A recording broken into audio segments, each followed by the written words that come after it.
Greetings, y'all. I see that we just hit 5:30. We'll give everyone a second to get logged in here and jump into it. Appreciate everyone joining us.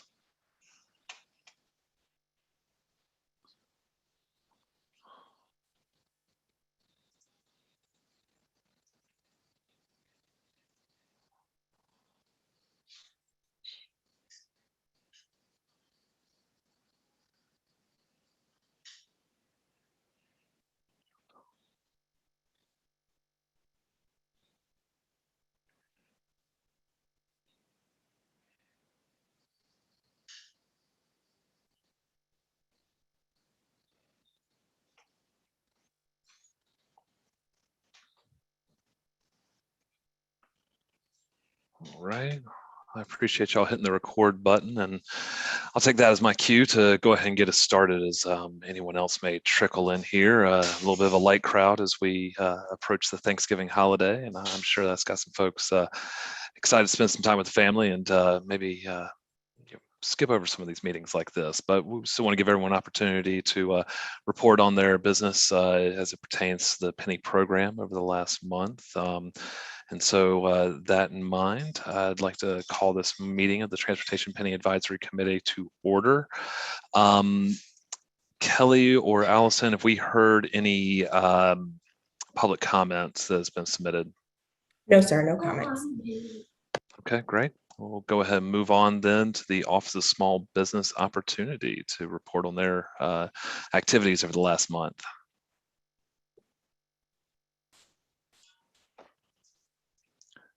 And Michelle, if that's you, there we go. Sorry there. Thank you. I'm Michelle Rosenthal, the Business Development Coordinator, and I'll be giving you the update for this month. Last time we met, we had a total of 94 certified SLBEs, and we're so happy to report that we now have a total of 204. We've been busy at work getting all these businesses certified, and we also have 2 site visits pending after the holidays, and our count would go up to 104. So we're happy. We were very happy about that. On page 6, we have a new project that was added, which is the Percival Road / Screaming Eagle Road. And we were able to add a 6% goal on that utilization goal on that project. On page 8, we have a total of 158 businesses that participated in the COVID-19 grant relief workshop. And the grant is scheduled to roll out after Thanksgiving holidays. The grant is up to $15,000, and it is a reimbursable grant. For the funds are reimbursable for the Richland County businesses. On 8 December, we are offering, in participation with Richland County and with our in the library, we're offering a how to pitch your business workshop. And the purpose for this workshop is to is going to be for the second grant, which is the C grant, and it will help to the businesses to learn how to pitch their business, which is part of the grant, one of the qualifications for the grant, for the submission of your grant request. And this grant is will be released sometime in January. So we'll be out in helping business owners to learn how to pitch their businesses and also how to practice as well, since that is part of the one of the requirements for the business grant itself. We are still attending or obtaining participation in going out, doing events within the county and Columbia area. We're still doing outreaches and hosting outreaches as well. So we're still being active and showing our presence in the community as well. We are in the process of completing our workshops and training schedule for 2022. So be on the lookout for that. That'll be posted on our website as well. And that is all I have at this time. Very good. Thank you, Michelle. Do we have any questions for Michelle before we move on to the next item?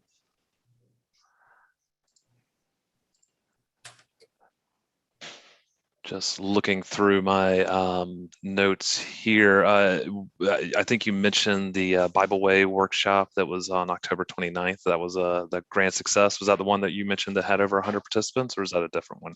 It was a combination of workshops that we did for the COVID-19 grant that we had a total of 158 businesses that participated in it. Okay. Erica had mentioned during our last couple calls that they were going to be setting up some meetings with department heads within Richland County to try and do a little bit more of the business development from that direction. Have y'all been able to continue that and had an Yes. opportunity to work on some of those meetings? Yes, we have, and we've met with several departments, and the meetings were very successful in them learning what we're doing and them willing to participate and let us know what their upcoming projects are, so we can, get with them and perhaps set some goals on some of their projects, or at least at a minimum make our SLPEs aware of what's coming. Very good. Well, thrilled to hear about the great participation in your workshops, and excited to see what 2020 has on the schedule for us too when that comes out. Anything else from Michelle before we move on to the transportation update? All right. Thank you so much, Michelle. You're welcome. Allison or Mr. Maloney, would y'all like to jump in and start into our transportation program update? That starts on page 10 of our agenda packet. Sure. Hi, it's Mike Maloney, Interim Director. There's not a lot of updates in the past 30 days, but just the projects are moving along with the council approvals since our last meeting would be Three Rivers Greenway.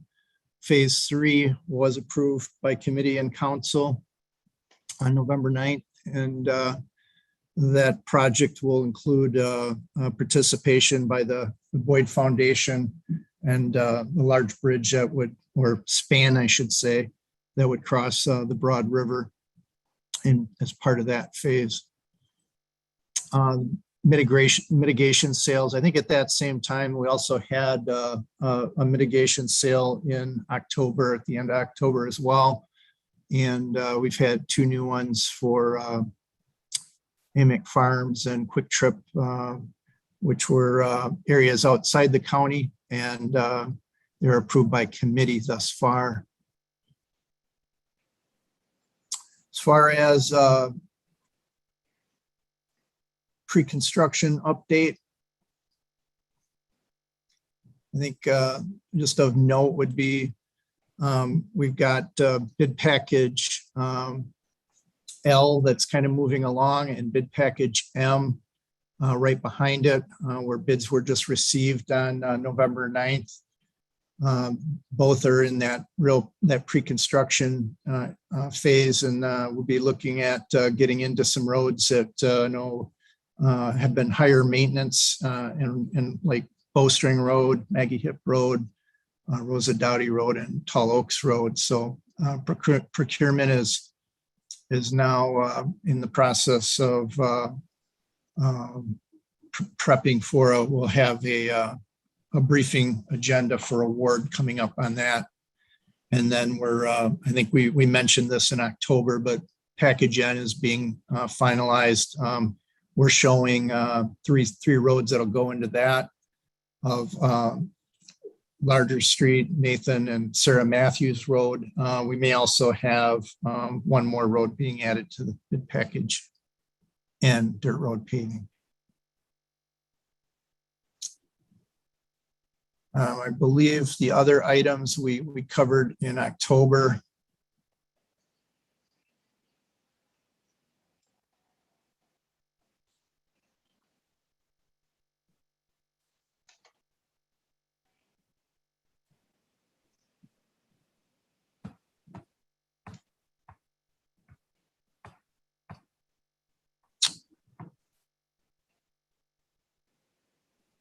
Yeah, and we just moved along in the update, some of the projects in the construction update. So Dirt Road Package K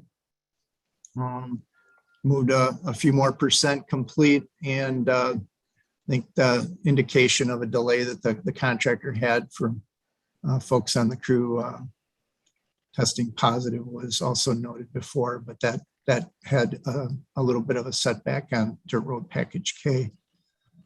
They're getting going on resurfacing Package R, and we'll be giving you some updates on how that moves along, assuming we'll have some pavement progress yet this season. But quite a few roads are in that package for resurfacing.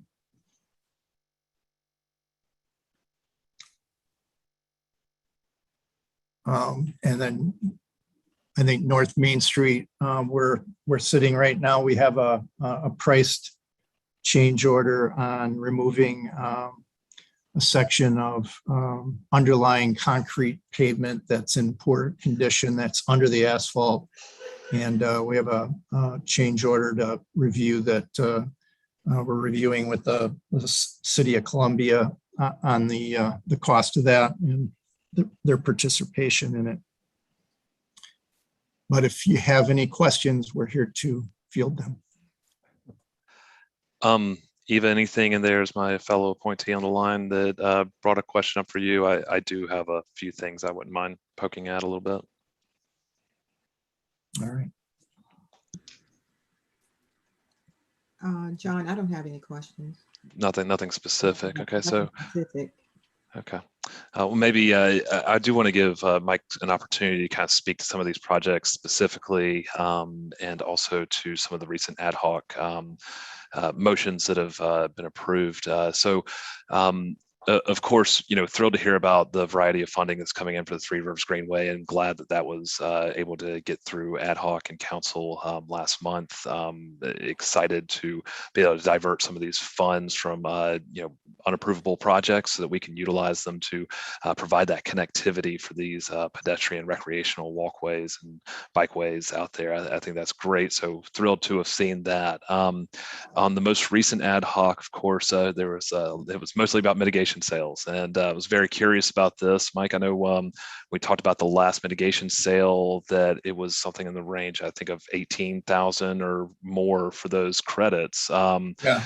The most recent sale, I noticed though that we're hitting closer to like 12 to 13,000, 12,500, I think, per credit. Do you mind explaining a little bit the discrepancy between those prices and how that worked out? It's market price.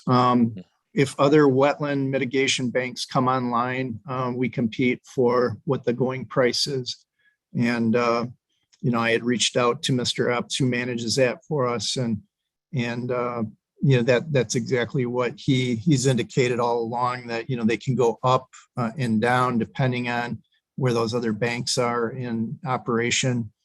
And so, that's something when request comes in, he's checking out regularly as far as what the sales prices are on those. We're watching it. The bank is 10% used. In other words, for all the initial investment, 10% of the credits have been purchased both on wetland and stream bank. And so we do have a considerable amount available. And I just took a cursory review looking forward as to, if we looked at what's the lowest price, unit price versus the better unit prices, and it's quite a range that either doubles or triples the initial investment as far as a return on investment. Right. So it does appear that it's going to be helpful, as well as covering the pennies need for, there's plenty, to cover the pennies needs and other local agencies that need wetland mitigation. I was going to suggest that you talk to your friend Bill Davis about whether he's going to need any for a sewer line anytime soon, because I always seem to be in the same place, right? Sure. So great. I appreciate that explanation. That helps a lot. And so I guess it's a good time to buy if you need wetland credits. One item in the ad hoc agenda that I I wasn't 100% sure on. You note that if council does not approve the requested sales of surplus mitigation credits, the county portion of the sale credit will drop from 51,000 to 11,000. I believe that was for the second of the two. What is that $40,000 difference? What does that represent? Are you familiar with what I'm referencing there from the ad hoc agenda? Yeah, you're referencing the AB that was written on that. Yes, sir. I do not have that in front of me, but if I could take that one as a question for a written answer, I think that would be appropriate.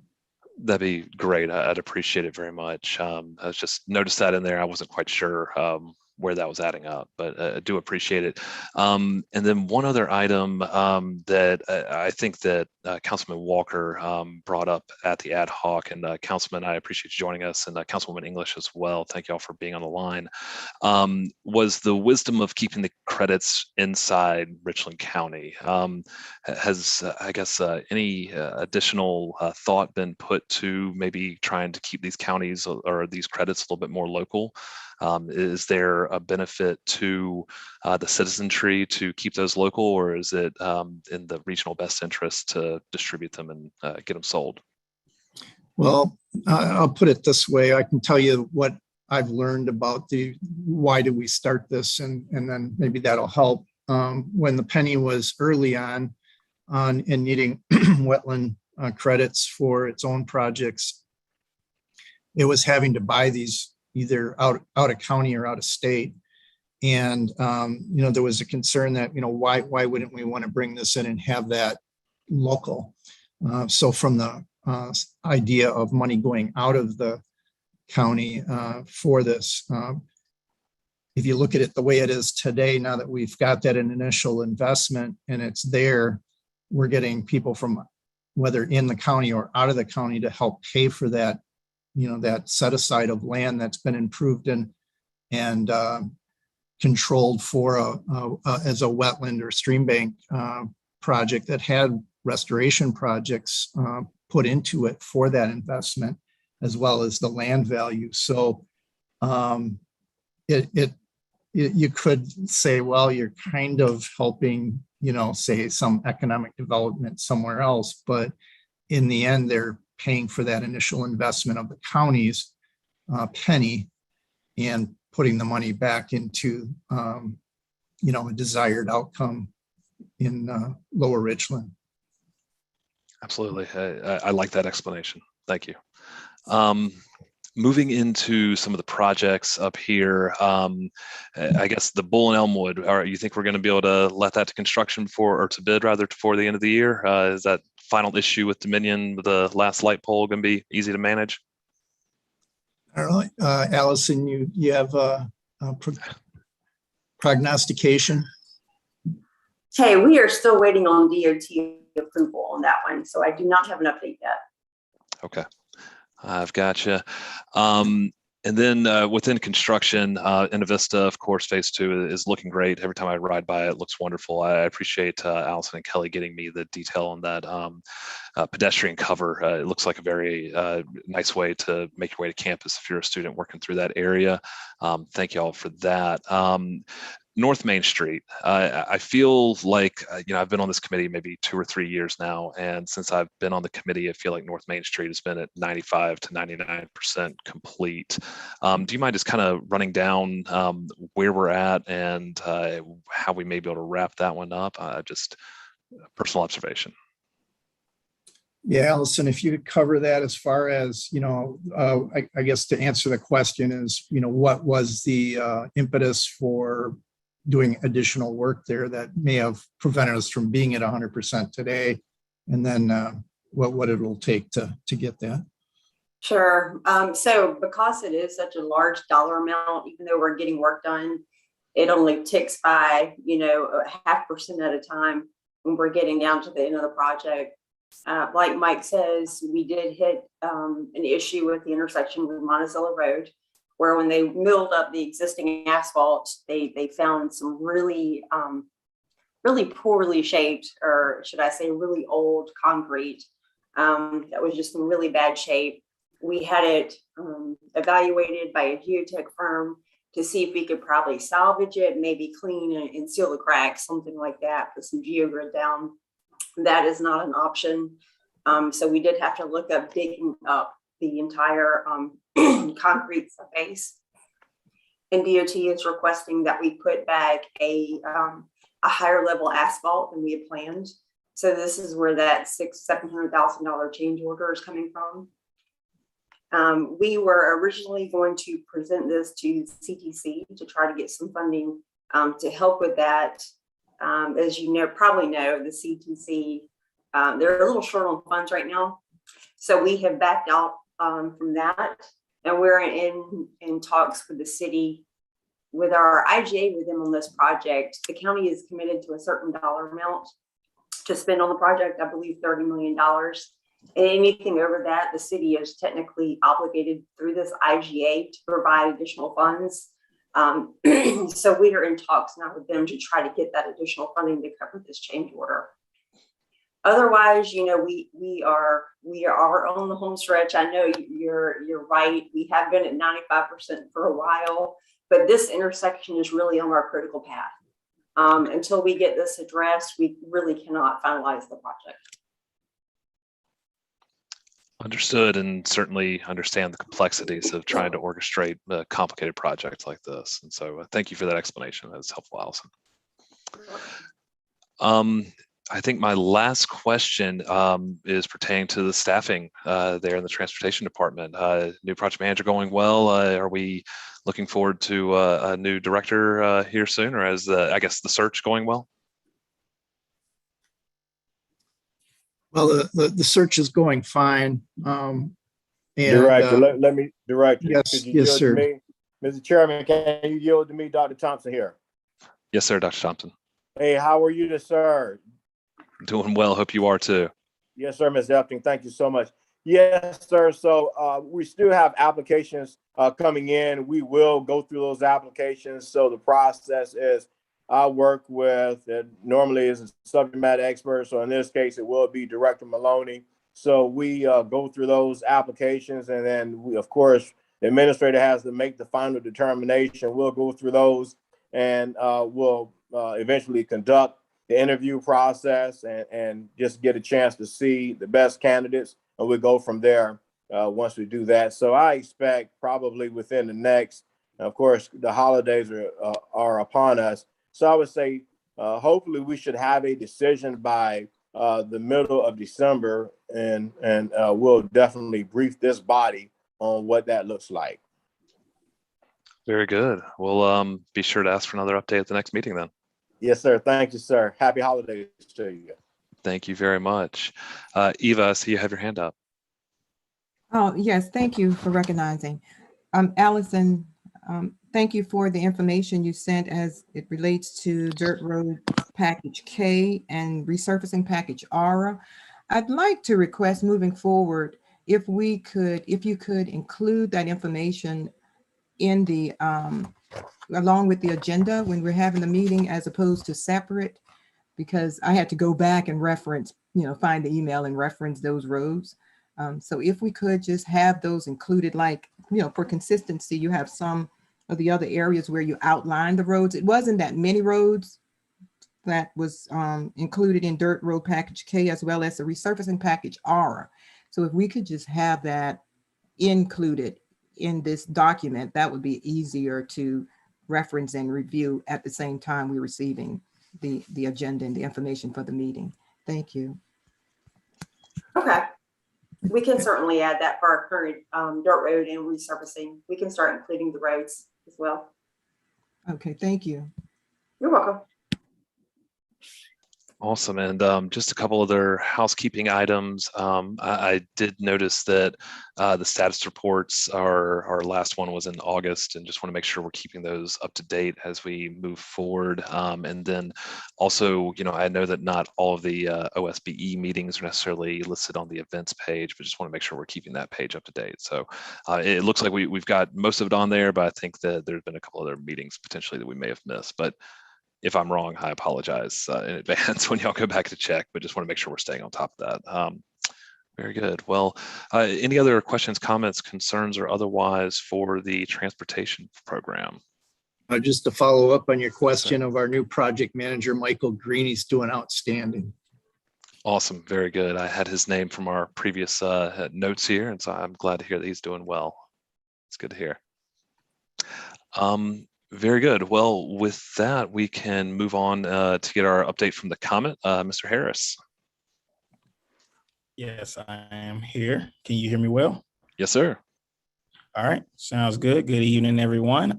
Just some of the top highlights over the past month. We did have one representative from the Midlands Transit Riders Association that expressed interest in extending service to Lake Murray Dam. And we did do some work to explore some of those options. We looked at potentially extending service with the Route 88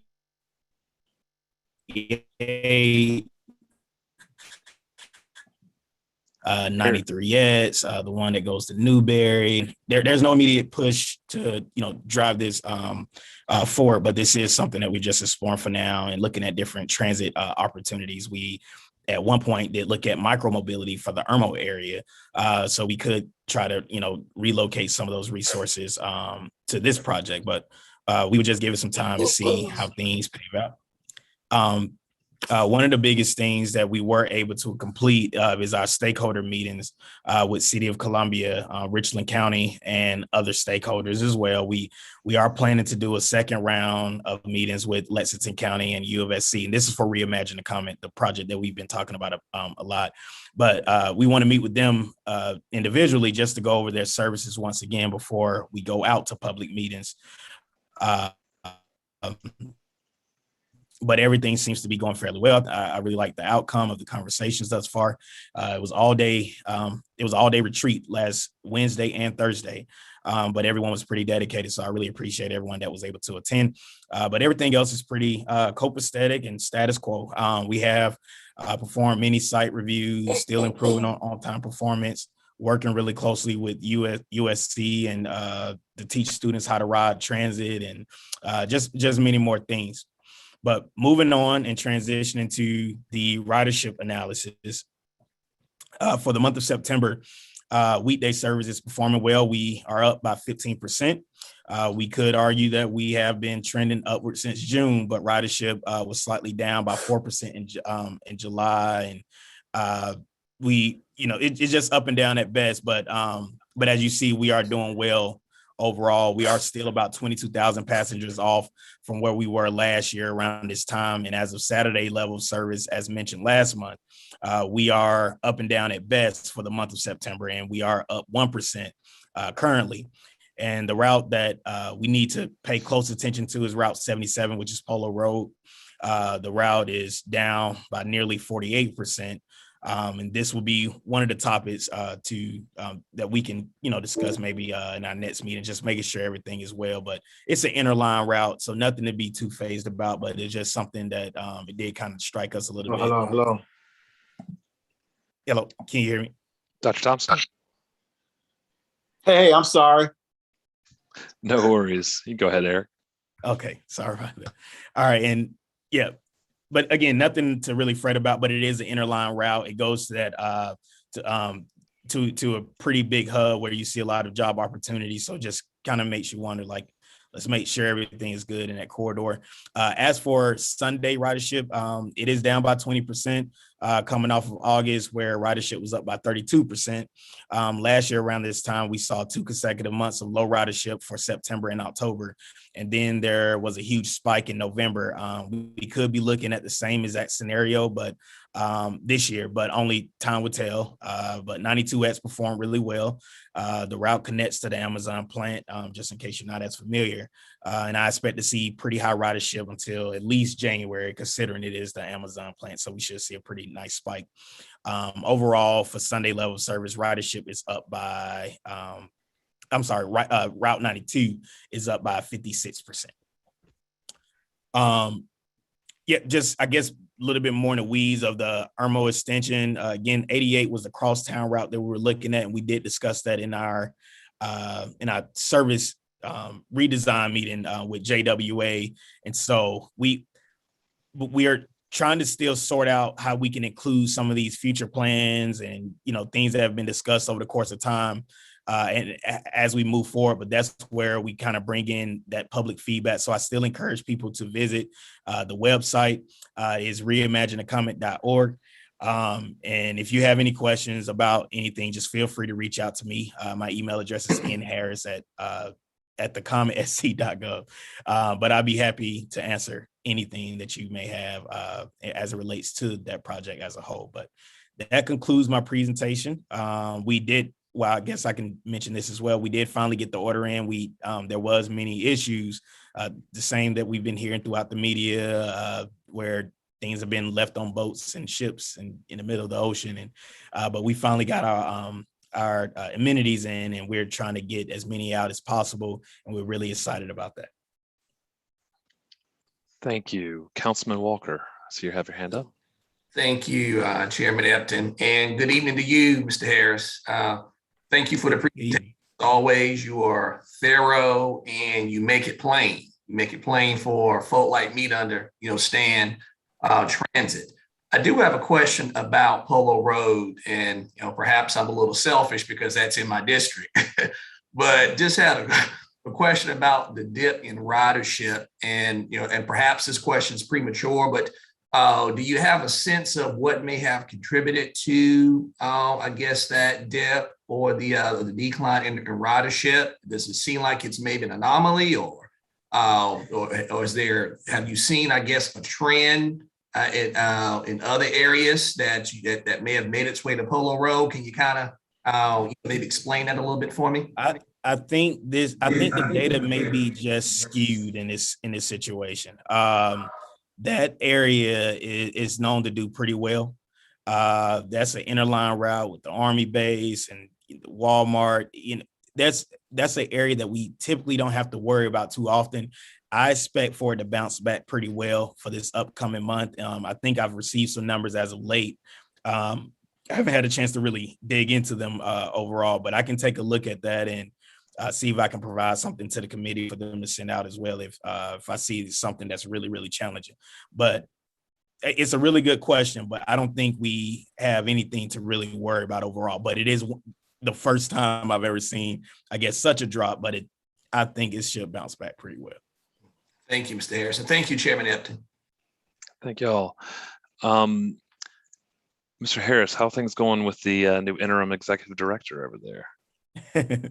Yeah, very good question. Yeah, so he's still getting acclimated. I did try to see if I can get him on this call. He's really tied up with trying to, again, get acclimated with so many different meetings going on at the same time as this one. But I'll do everything I can to make sure that he's a part of the next one so he can formally be introduced. We're really excited overall. I know Leroy, he was a former interim director. So he's looking at it as a place of relief. And so we do feel like he brings a lot in just coming from USC and especially with us taking on that new contract. We did that last year in September.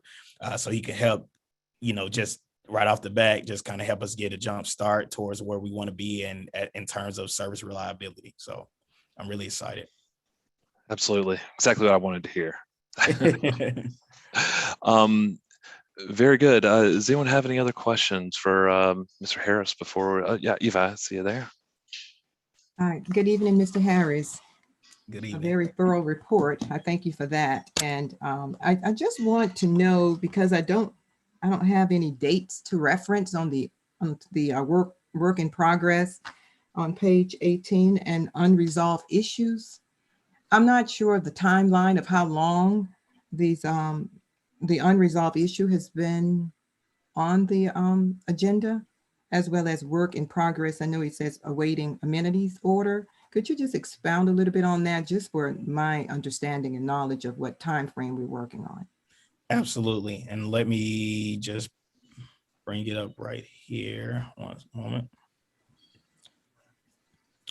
Yeah, so oftentimes, and I can explain the difference between the categories here. So work completed means that during this time period, this is what we were able to accomplish. Work in progress normally this can be a two-factor thing. I know SCDOT, City of Columbia, as of late, it's just been a little bit more of a challenge trying to get some permits pushed through, but we do have some things that are just kind of pending right now. I know the VA hospital is one of those sites that they are, that's the last one under that work in progress. They're really excited about getting the shelter out there. The shelter did arrive, I believe it's a 12-foot shelter, but most of these amenities have already been ordered for, and you can kind of see where they are in that process right there. So they're just awaiting that amenity. As of when this report was given to us, we did not have the amenities in stock. So we received the order as of 2 weeks ago. Matter of fact, the same week of our service committee. But this is the same report that we just kind of provide to the group for TPAC as well. But we did receive all the amenities, so we're just waiting to install it at all of those sites that you see that says work in progress. Now, as far as unresolved issues, again, that may be more so leaning towards those permits. It may be a conflict where we had interest to install a bus shelter, and then we find out in the midst of that interest that there's a construction project that is set to start work the following week. And so now we have to figure out what we want to do as far as the coordination goes. So those are some of the reasons. So it varies from project to project, but we try to keep the unresolved issues to a minimum, but that's just pretty much the way that it works. Thank you for that information. Thank you. Very good. Any other questions for the Committe? All right, hearing none. Thank you very much, Eric. I appreciate it. Thank you. Moving on down the agenda to our other business, we do have our next meeting scheduled for December 20th. Speaking about it with Kelly, I understand that I don't think ad hoc is meeting next month, but we would still like to meet and conduct the business of the Penny Committee here. So we'll plan on meeting that Monday before the Christmas holiday comes up. And also there, we have a note there on the agenda about regarding TPAC membership. I've not been made aware of any additional appointees since our last meeting, but we'll look for opportunities over the coming month to increase some outreach so that we could try to get those slots appointed and filled, and encourage everybody else to do the same. If you know anybody who's a transportation nerd or just enjoys this kind of thing, or likes to provide opportunities for small businesses, or is an avid user of public transit, this may be a good opportunity for them to be more involved in their community. So I'd encourage all of y'all to reach out to your networks and see what we could do to fill in some of these vacant spots that we have on the committee. With that, I would like to open it up just one more time for any additional comment, concern, question, for anything else. Yes, Allison. Hey, I'm not sure if I heard you correctly or not, but we do have a transportation ad hoc meeting next month. Just so you're Great. aware. Okay. It should be scheduled for December 16th. Okay, very good. I will make a note of that, and I appreciate the clarification very much. Anything else, y'all? All right, y'all. Well, with that, I'll look forward to talking to y'all on the 20th, if not sooner. Appreciate everyone's time this evening. Hope y'all have a great evening and a great Thanksgiving. Thank you all very much.